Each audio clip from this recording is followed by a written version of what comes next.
Today we are taking the ultimate shortcut into what has become one of the most fraught and surprisingly high-tech environments in K-12 education.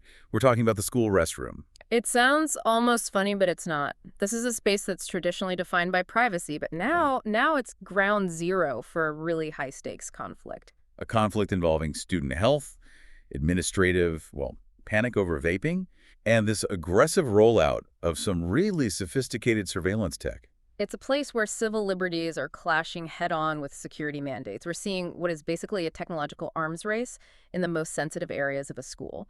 And the driver is clear. It's about managing these really complex student behaviors, especially the vaping crisis. And we've pulled together a fascinating stack of sources for this, everything from architectural blueprints, legal filings, tech audits, and some really compelling student-focused research. Our mission today is to unpack the efficacy, the chilling privacy implications, and maybe most importantly, the alternatives to this new era of surveillance, with a big focus on vape detection technology, or VDT. We have to start with the scale of this because it's massive. It is. Schools are turning to AI-powered ed tech at a speed we've never seen before. It's a global market.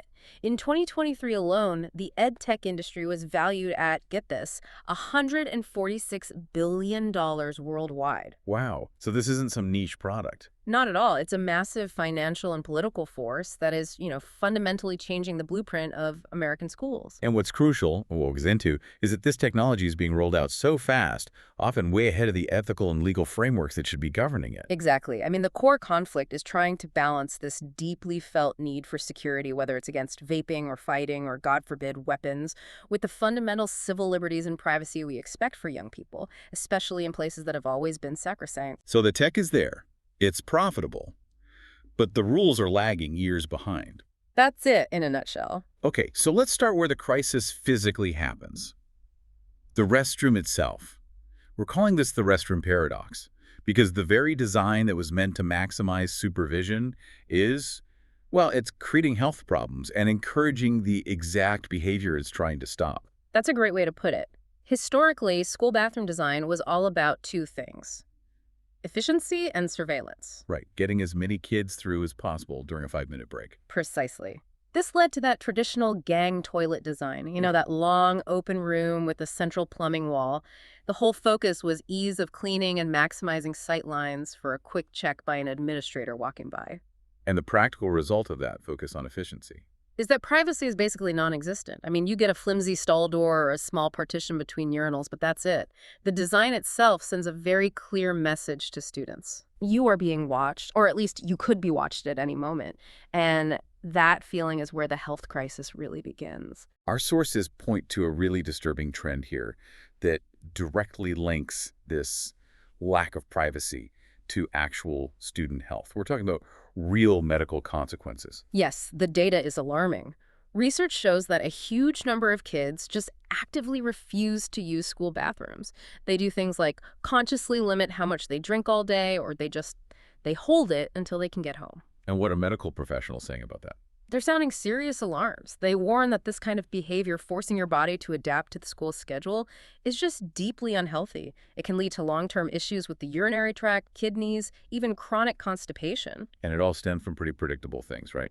Cleanliness, fear of bullying or harassment, social stigmas, and running through all of it, that pervasive lack of privacy. So the old design, meant to keep order, is actually compromising student health and dignity. Thankfully, that's led to some policy and architectural shifts. We are seeing a move toward privacy mandates. We are. The policy pendulum is finally swinging back. New York City, for instance, took a big step.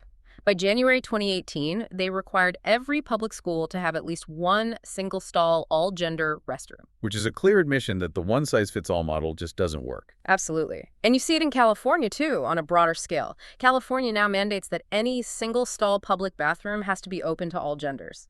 This isn't just about schools. It's a societal shift toward inclusive, private design. And we can't talk about this without mentioning how civil rights cases have really accelerated the move away from the old boys-girls bathroom model. Oh, for sure. The national conversation was hugely impacted by cases like the one in Gloucester County, Virginia, back in 2015, involving a transgender student.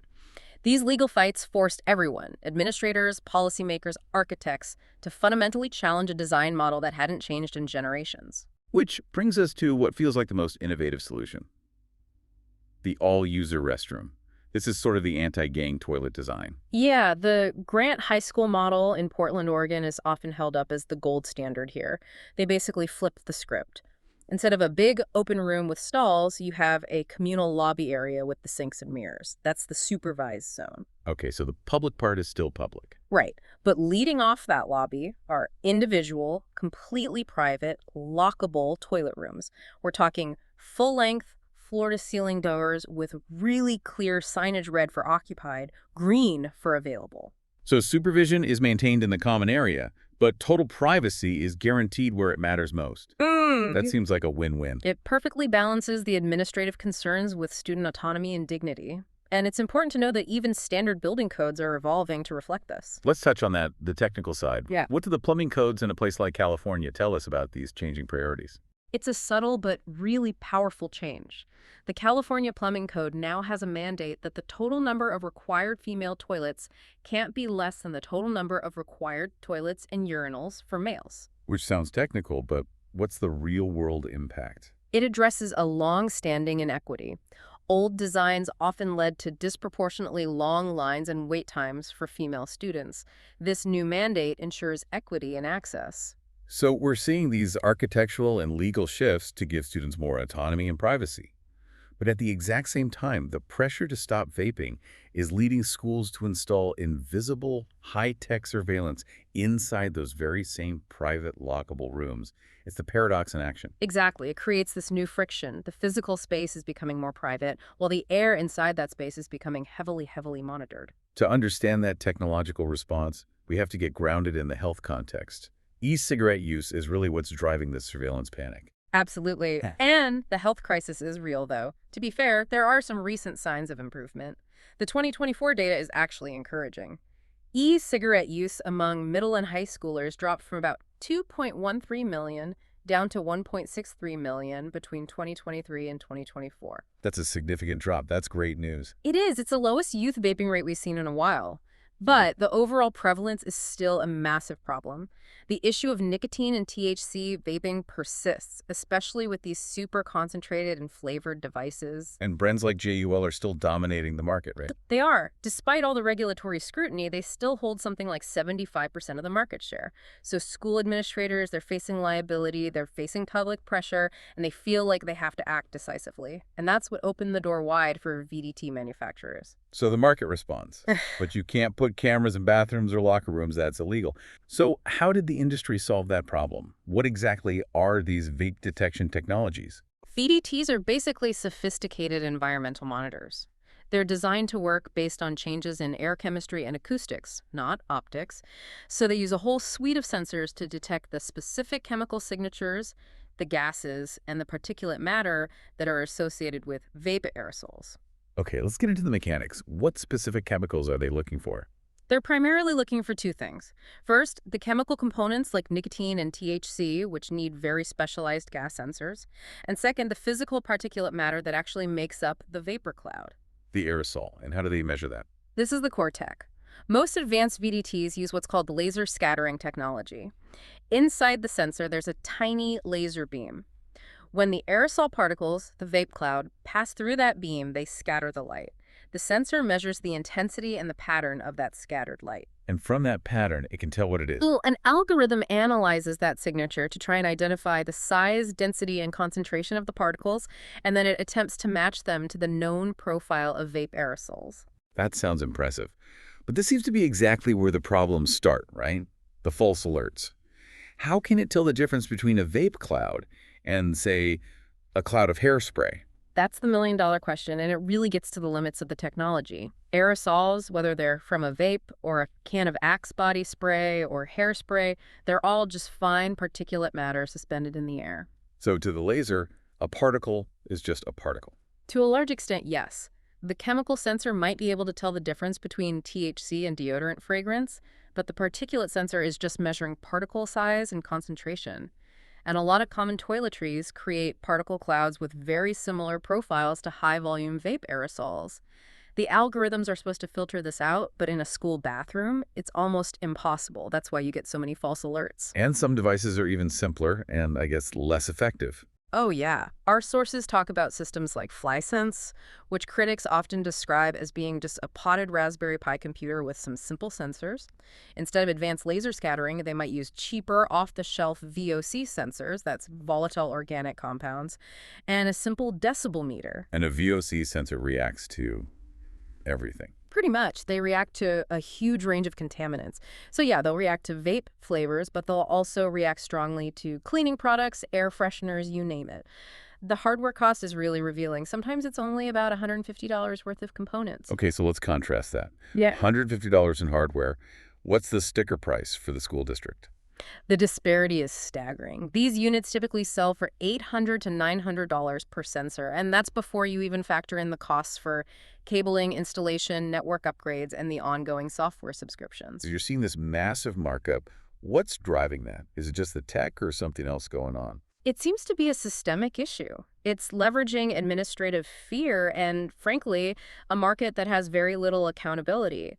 Vendors aren't selling proven, independently verified efficacy. They're selling a political tool.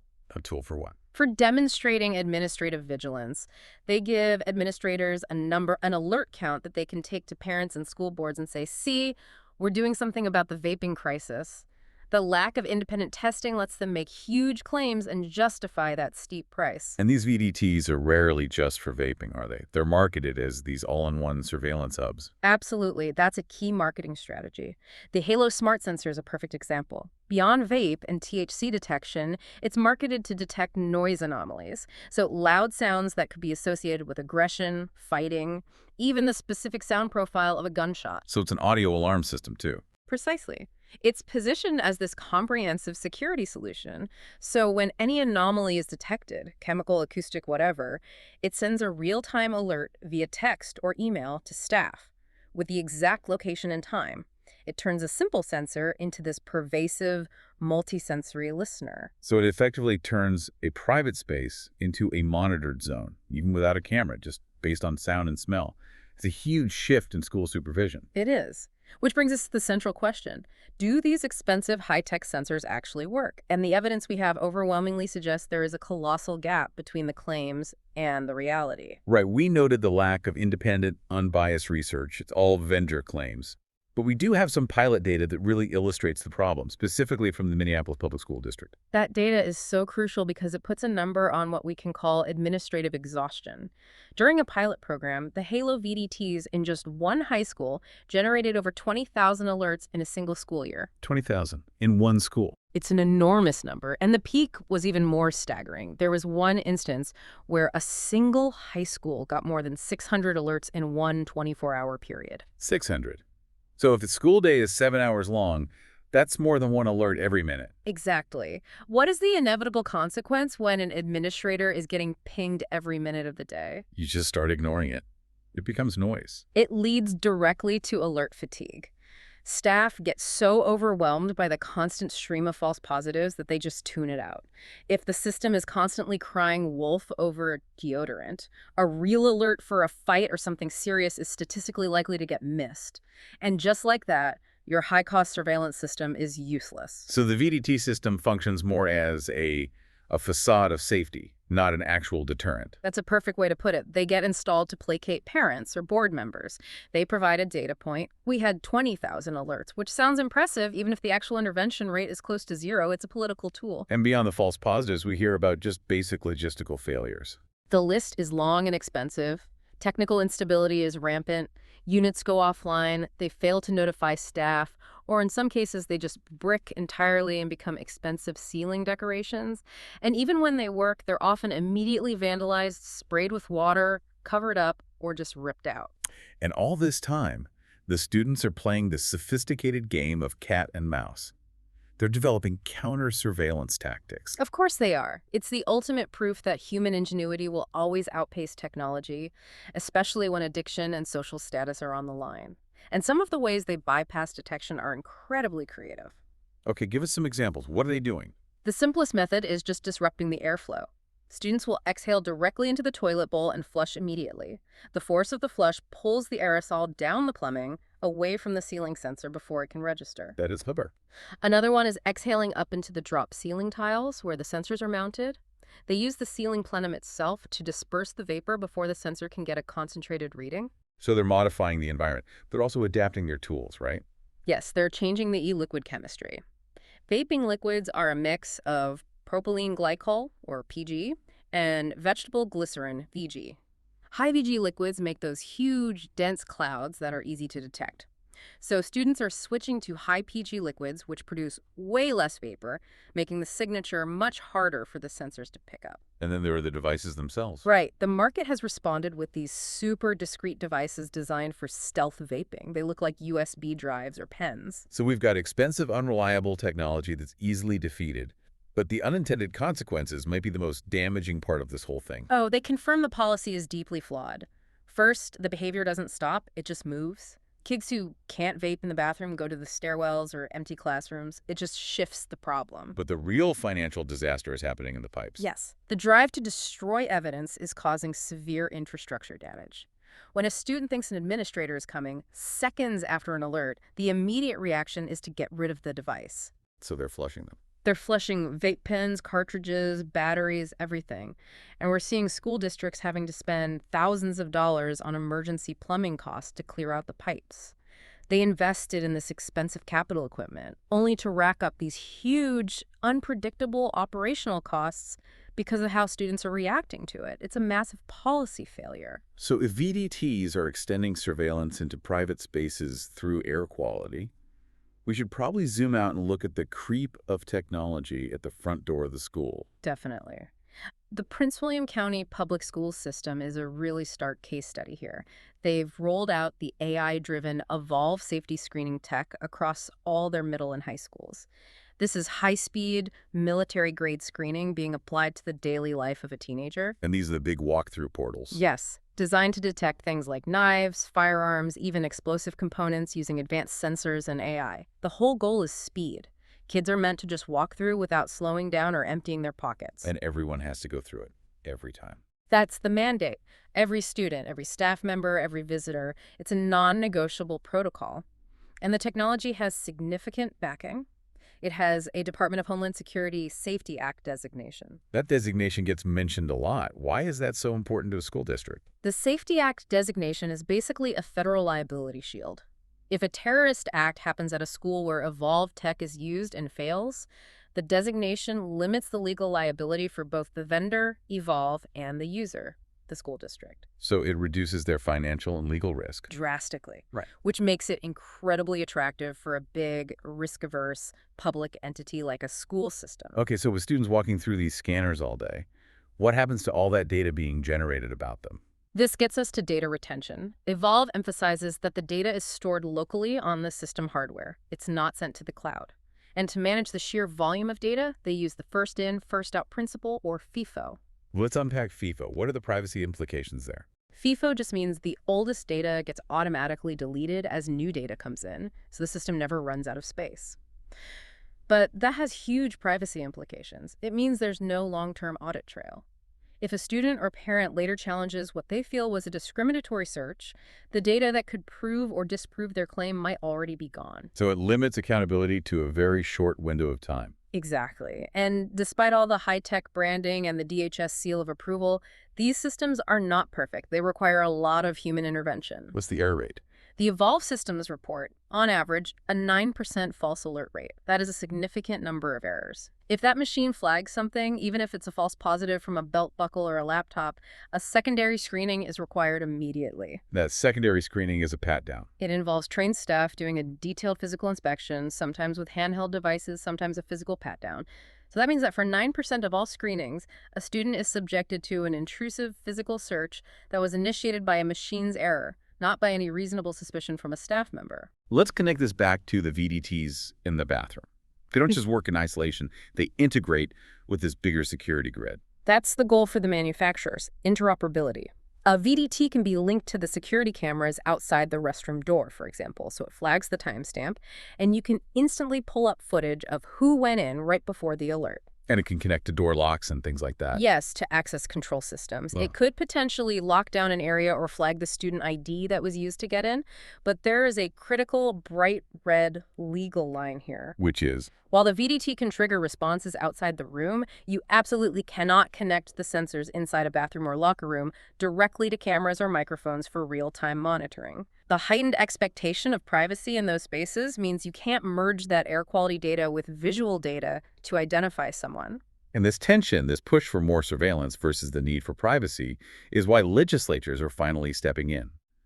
Let's look at Ohio Senate Bill 29, the Protecting Ohio's Children's Information Act. It seems like a major effort to rein this all in. SB 29 is a landmark piece of legislation. It fundamentally changes the power dynamic between schools, students, and these third-party tech vendors. It puts really strict limits on how student data can be collected and used. So what are the main rules for the tech companies? First is transparency and use limitation. The tech providers have to guarantee in their contract that they will only use student data for the educational purposes laid out in that agreement. They are explicitly banned from selling it, sharing it, or using it for commercial purposes like targeted advertising. And the data belongs to the school, not the vendor. Crucially, yes, the law makes it clear. The data is the property of the school district, not the tech company. It reverses the proprietary claims a lot of ed tech firms had just sort of assumed. And what about parental rights? They're significantly strengthened. Schools have to give parents an annual notice before August 1st each year, listing every single third-party provider that has access to their child's data. And parents get the right to review the full contracts with those vendors. The bill also goes deep into limiting device monitoring, which is so relevant now with school-issued laptops. This part is extremely specific. SB 29 prohibits schools and their vendors from any undisclosed surveillance of a student's online activity outside of class time.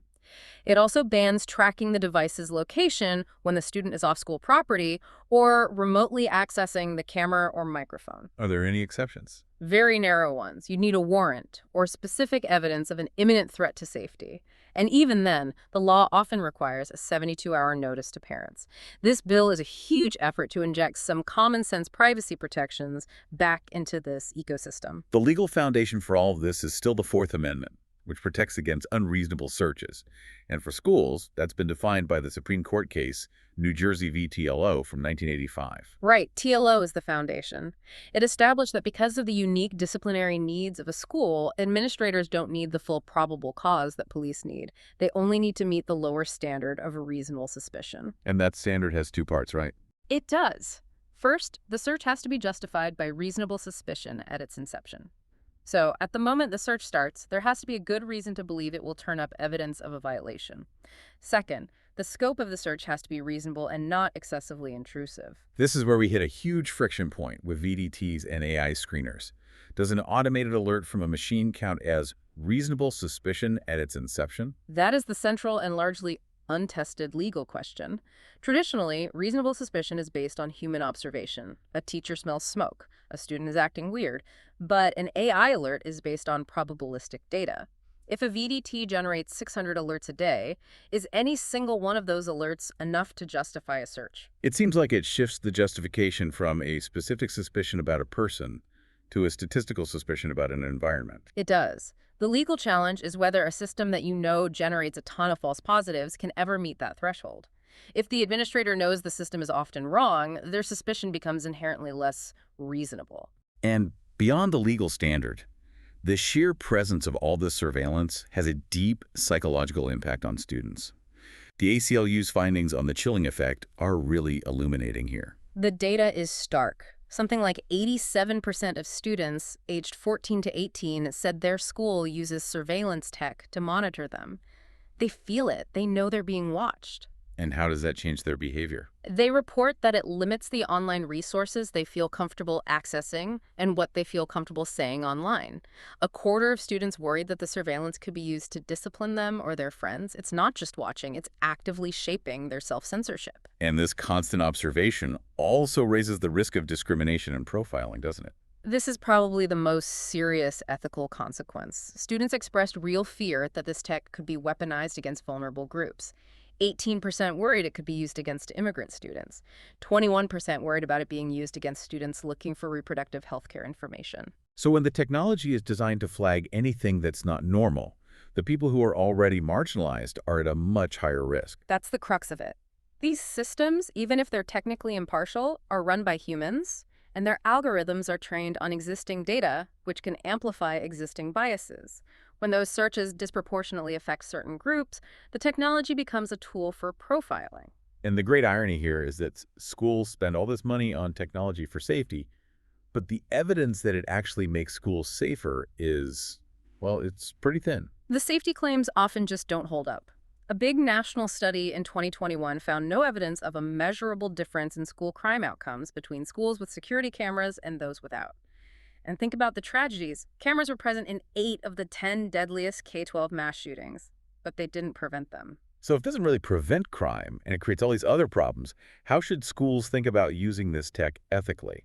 We can look to the frameworks that are already out there for public surveillance. They usually mandate 4 key things. First is purpose specification. The school has to clearly and narrowly define exactly why the surveillance is needed. So no fishing expeditions. Exactly. Second is transparency. No secret sensors.